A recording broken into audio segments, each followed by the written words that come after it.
Vamos começar, a gente vai analisar. É o seguinte, Eduardo Bolsonaro lança uma candidatura a presidente. No momento que o Tarcísio já foi coroado, já foi eleito pelo Centrão, pelo PL, pelo STF, pelo mercado financeiro como candidato à presidência em nome do bolsonarismo. Então o Tarcísio é o candidato em nome do bolsonarismo. O Bolsonaro já se tocou. O Bolsonaro já veio a público, inclusive, semana passada, daquele toque. Olha só, ele dá a mão, ele cumprimenta quem é nosso algoz, nossos inimigos. Então, né, enfim, o Bolsonaro já deu o toque de que o Tarcísio não é exatamente o cara ali.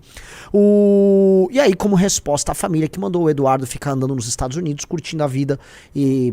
né, falando que tá enfrentando o comunismo e tal, quer lançar ele como o antipetista novo. E ele quer dar uma renovada nos discursos da família, porque a família não tem mais discurso nenhum.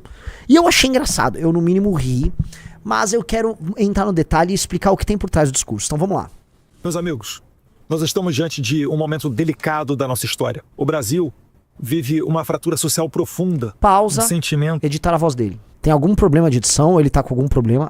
Essa voz aí tá esquisita, não tá? Parece passando aquele Adobe Podcaster. Deixaram mais grave a voz dele. Repara isso, deixaram mais grave a voz. O Brasil vive uma fratura social profunda. Um sentimento carregado de desconfiança, cansaço, uma descrença mútua para qualquer lado que o cidadão acabe olhando. Há um desalento que se espalha pelo nosso povo de que nada dá certo, tudo no Brasil é sinônimo de fracasso. Mas eu te digo, não é essa a verdadeira... Primeira coisa, tá, cara? Olha só. Eu respeito quem é bom orador. Um bom orador é alguém que consegue concatenar suas ideias de uma vez só. Esse vídeo é todo picado. Então, deram um discurso pra ele falar, e aí já começa assim. E ele tendo que gravar pedaço a pedaço. Você entendeu, Riso? É todo cortado. Porra, faz a porra de um discurso. A falta de bons oradores hoje no Brasil, falta de gente que você põe em cima da porra de um palanque, põe com o microfone e ele sustenta 5, 10, 15, 20 minutos de fala coerente, com começo, meio e fim, altos e baixos, é assim, denota claramente a falta de bons líderes. Um bom líder sempre é um bom orador. Um bom líder político, no caso. Um bom líder político sempre é um bom orador. Porque ele tem a visão. E a visão se expressa na inteligência verbal dele. E ele fala, ele entrega. Então, o cara pra fazer um vídeo ali de campanha tudo picadinho... Pô, você não consegue... A ideia não vem na cabeça, cacete? Você não consegue ter ela organizada, pensada de uma maneira tão bem construída que ela sai de maneira natural? Tudo no Brasil é sinônimo de fracasso. Mas eu te digo, não é essa a verdadeira vocação do nosso país. E tá na hora da gente reencontrar o verdadeiro espírito brasileiro. E eu não tô falando de um slogan vazio. É o reencontro do brasileiro consigo próprio, com a sua história, com a sua cultura, com a sua identidade. A gente não pode continuar com aquele sentimento derrotista, com aquela síndrome de vira-lata. Pausa. Esse foi o cara, vamos lembrar aqui, tá? Que botou o Mário Frias e uns bizarros na Secretaria de Cultura. Ele vem falar de história brasileira, de cultura brasileira, tá? Enquanto vocês estiveram no governo, porque você parece que sua turma não participou do governo. Vocês foram parte do governo dos 200 anos de independência. E vocês não fizeram porra nenhuma nos 200 anos de independência.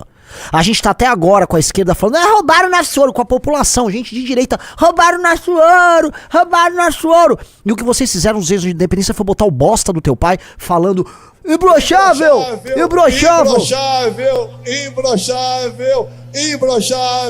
Isto aqui foram dos 200 anos de independência do Brasil. Aí vem falar que ele, nossa história, que porra é essa? Vamos lá. Odiar a nossa derrotista, com aquela síndrome de vira-lata que acaba por nos fazer odiar a nossa própria história. O Brasil não nasceu ontem. Ele é fruto de erros, de acertos, de momentos ruins, mas também de glórias. E é preciso maturidade para reconhecer que mesmo em momentos difíceis, houve grandeza. O Império nos deu estabilidade, instituições, cultura e unidade nacional. A República Velha teve seus problemas sim, mas ela lançou as bases da infraestrutura e também da formação econômica do Brasil moderno. A gente não pode apagar isso. E se nós queremos nos reencontrar enquanto nação, nós temos que enxergar as figuras históricas do Brasil com um olhar nacional e não partidário. Pausa.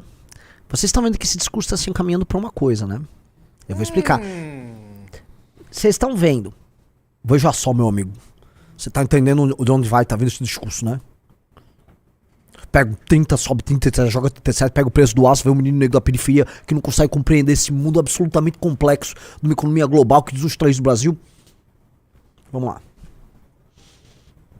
Getúlio Vargas, por exemplo, ele liderou um governo que não teve as liberdades plenas, é verdade. Mas é inegável também que houve avanços na nossa indústria, a intenção de valorizar o trabalhador e também CLT? investimentos em infraestrutura. Fechar os olhos para isso Olha só, seria... pausa.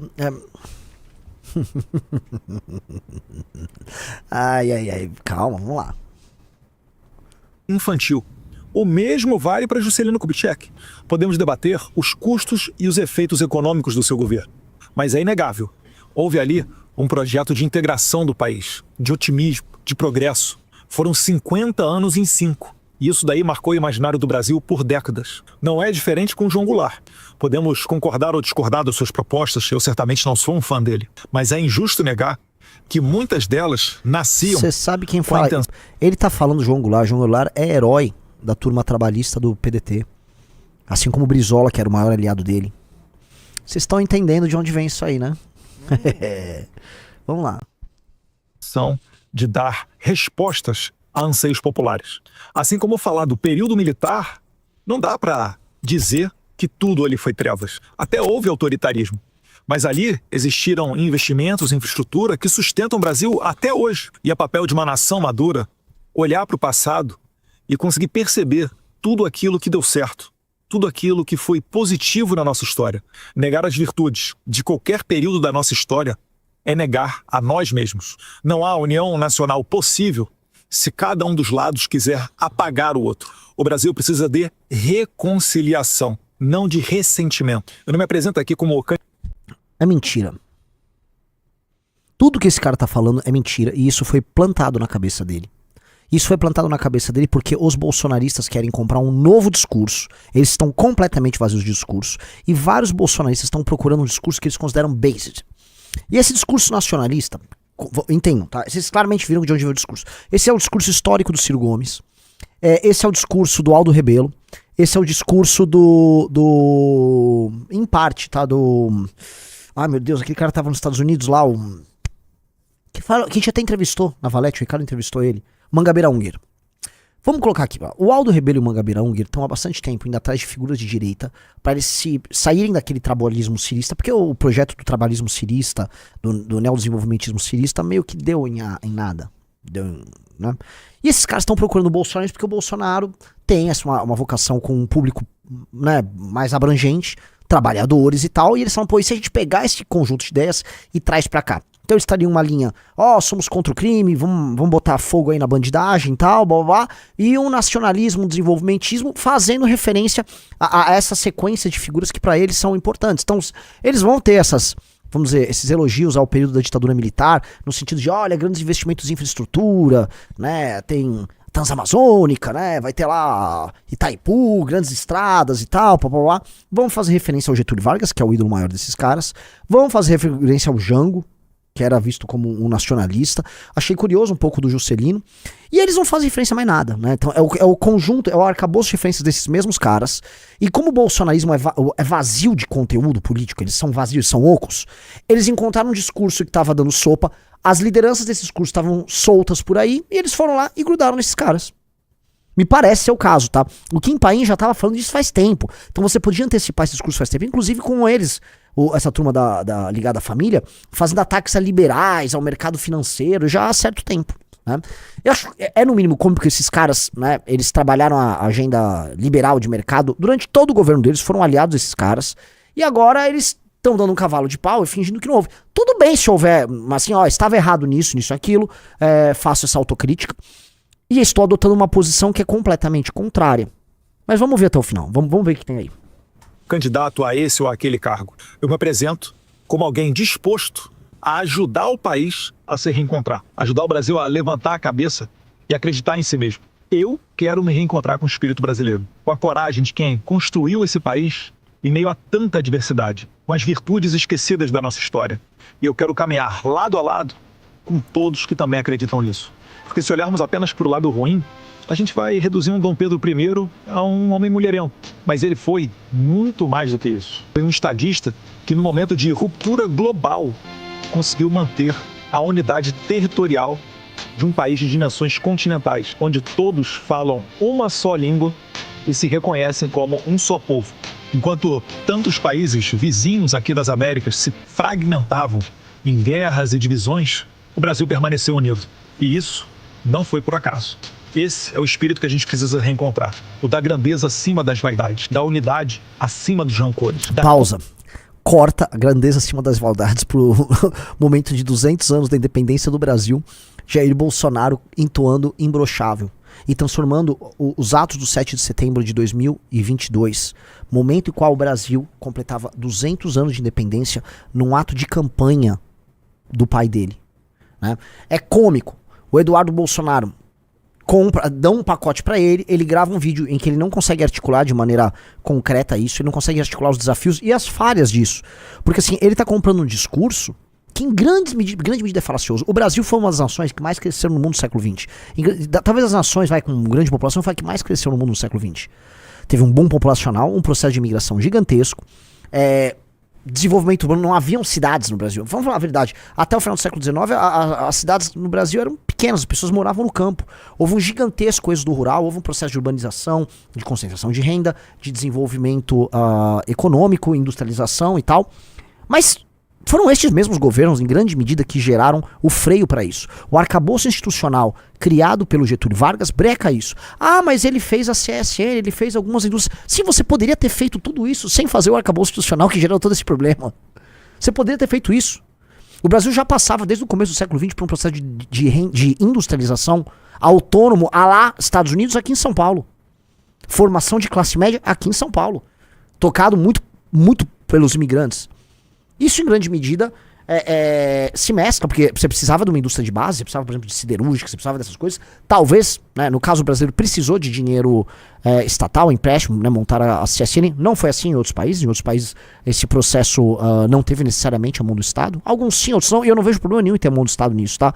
A questão é levantar esse ponto, não levantar todas as externalidades geradas pelas decisões ruins e centralizadoras tomadas pelo Getúlio Vargas em termos econômicos, foi o que impediu, não só dele, mas decisões tomadas no processo da ditadura militar. Eu volto a trocar as leis trabalhistas, o gigantismo, o agigantamento da máquina estatal, a burocracia, as leis que inviabilizam os negócios. A gente paga até hoje os custos daquela época e ficam vendendo, não, é uma época de... Não, você tem outras razões para ter tido uma época de crescimento econômico ali.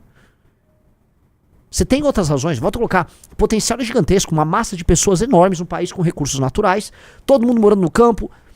É um processo muito parecido com o que passou a China. E aí, não, aqui é o período... Não, você vai querer repetir o que foi feito ali? Hoje a gente vive as consequências, em grande medida, daquilo. Consequências problemáticas daquilo. E eu vou levantar uma coisa que é o seguinte. Eu acredito, do ponto de vista político, tá? Que a gente tem que olhar para alguns desses momentos, tá? E pensar. Aqui tem elementos muito interessantes. Do ponto de vista político, você consegue pensar. Agora, do ponto de vista econômico, o Brasil não é um país capitalista. O Brasil ele tem que fazer reformas estruturantes no Estado gigantescas. Gigantescas. Só que essas reformas são impopulares, tá? E esses caras, como o Eduardo, não querem comprar isso. E eu vou chegar nisso, porque isso tem a ver com o Orbán, que é um dos ídolos dele. Vamos lá, dá o play. Construção acima da destruição. Se tem algo que eu aprendi nas minhas andanças pelo mundo, foi com o líder conservador mais longevo da atualidade, Viktor Orbán. Eu vou explicar o que o Orbán fala, tá? Vamos lá. Poder. Tenha aliados e foque naquilo que converge. Se nós conseguirmos caminhar na direção desse Nossa reencontro... senhora, eu não acredito que ele falou isso, tá, Riso? Ele não falou isso, porque eu não tinha visto esse discurso, eu tinha visto o começo e falei, bota aí, a gente vai reagir até o fim. Que legal que ele citou isso. Vamos lá, dá um play. Ninguém segura o Brasil. Um abraço a todos vocês, fiquem com Deus, nós venceremos. Não vai vencer, cara, você nem vai ter direitos políticos, cara, mas... Vamos lá, vamos começar aqui, eu vou começar pelo final. O ídolo do Eduardo, e depois boa parte dessa direita do Steve Bannon ao redor do mundo, é o Viktor Orbán. O Orbán soltou um livro, um cara que já leu o livro, tem uma crítica interessante, positiva sobre isso, é o nosso Orlando, tá? E o Orbán, ele fala, ele e o irmão dele, acho que o irmão dele, se eu não me engano, o irmão dele é o ideólogo dele, do regime húngaro, tá? É o seguinte, foque no que gera convergência com o povo. A sua agenda é a agenda popular. Então, a ideia de que você vai ter, por exemplo, uma agenda reformista para além da vontade popular, é uma ideia que ele fala, bota isso de canto, entendeu, Rafael Rizzo? Uhum. A ideia de que O que o povo quer? O povo quer segurança, o povo quer mandar embora os imigrantes. Tô falando do povo da Hungria. O povo quer segurança, é que manda embora os imigrantes, ele quer emprego, tá, babá. E o cara, beleza. Vamos só focar, do ponto de vista de agenda política, no que é de convergência. Vamos só focar no que é de convergência. Aí você faz um governo populista, de interesse popular ali, na Hungria. E esse é o argumento central dele. O argumento central do trabalho, vamos dizer, político-eleitoral do Orbán é esse. A execução da vontade do povo. A vontade do povo, a vontade do povo, a vontade do povo. Isso pra mim é extremamente problemático. Isso é extremamente problemático. Porque a não ser que você consiga convencer o povo o tempo todo das reais prioridades, tá?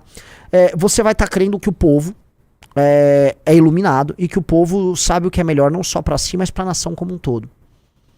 E isso não é, em essência, liderar.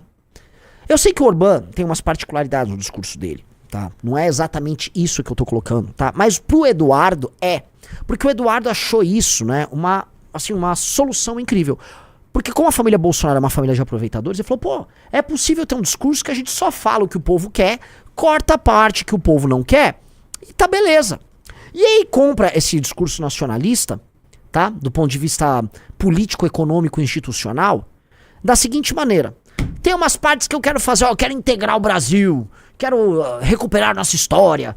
Entende? Você quer fazer um monte de obra, você quer fazer uma reindustrialização no Brasil, tal.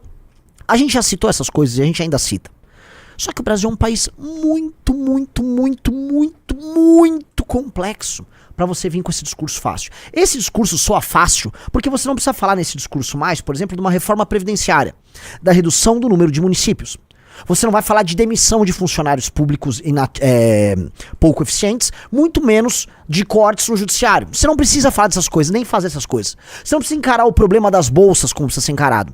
Você não vai encarar um problema assim, colossal da máquina pública, tampouco os privilégios de diversos setores que atuam, porque são temas prementes para a administração do Estado brasileiro, prementes, porém muitas vezes impopulares. Volto a falar, quando você fala de previdência, quando você vai falar de gastos com o judiciário, quando você vai falar de Bolsa Família e auxílios de toda sorte, você está falando de temas que são impopulares, são complicados de tocar. E ele não quer ter que traçar. Então, este tipo de discurso para um cara como ele evoca o Orbán, casou. Ele evita ter que tratar do que interessa. Ele evita ter que tratar dos temas que são difíceis. E aí ele tá sendo, essencialmente, um bolsonarista. Porque um bolsonarista, o que ele é? É o like fácil. Lembre-se. Lembra que eu falei pra vocês? O Nicolas vai atacar a Virgínia porque ele vai fazer o que é conveniente pra ele. Um bolsonarista, no DNA dele, o que ele tem? É o like, o view, a coisa sem obrigação. A coisa sem compromisso. Então não tem compromisso com o Brasil. O que tem é o seguinte... Ele faz uma leitura bolsonarista do Orbán. Então tem uma leitura bolsonarista do Orbán. É o que converge. Cisca pra dentro, traz o que converge. Ô Eduardo, é literalmente o que qualquer político do Centrão no Brasil faz. É literalmente, vou pegar um discurso, contrato um marqueteiro, né? O marqueteiro vai e faz ele prepara um pack discursivo ali em cima do que é convergente com várias classes sociais, busca um determinado público, determinado eleitor, atinge o que precisa, não machuca o que precisa machucar e fala qualquer coisa. Daí surge aqueles candidatos genéricos, educação, saúde. Ele tá fazendo isso dentro de um novo prisma, porque ele precisa ter uma cor ideológica, porque ele é de direita, né? E ele quer aproveitar uma direita pós-liberal, com um discurso nacionalista, porque foi, pros Estados Unidos, e vê o Trump lá brincando de tarifas e falando em reindustrialização, vê a experiência do Orbán, vê os amigos direitistas dele falando isso, e falou, pronto, eu vou me ligar com uma turma que tava ligada ao Ciro Gomes, tá? Cito ali o Aldo, etc. Toda essa galera. Puxa esse discurso nacionalista dentro de uma lógica de direita, jogo pra cá e vem. O problema, assim, a gente já conversou com todas essas pessoas, a gente conhece toda essa galera, entendeu? Tem muita coisa que cabe no nosso discurso e cabe pra uma solução brasileira para problemas brasileiros. Só que a gente não vai tirar as coisas difíceis. As coisas, como é que não ciscam pra dentro. Sem falar em uma profunda reforma da máquina pública brasileira, em cortar gastos, enxugar Porque assim, tem uma coisa assim, o pessoal sempre fala ou na média, né, ou fala em número de funcionários. Não, vamos falar da elite do funcionalismo brasileiro, vamos falar dos gastos, a forma como a gente tem de gastos por parte do governo, os gastos que não são discricionários, né, os tais gastos obrigatórios do Estado brasileiro, que diminuem a capacidade de investimento. Vamos falar sobre a emissão de dívida que o Brasil faz, por conta do Estado ser incapaz de pagar as próprias contas. Vamos falar do gasto mal feito em todas as áreas. Vamos falar sobre o regime de contratação, privilégio de todos os setores do funcionalismo. Vamos falar de todas essas coisas. Eles não querem falar dessas coisas.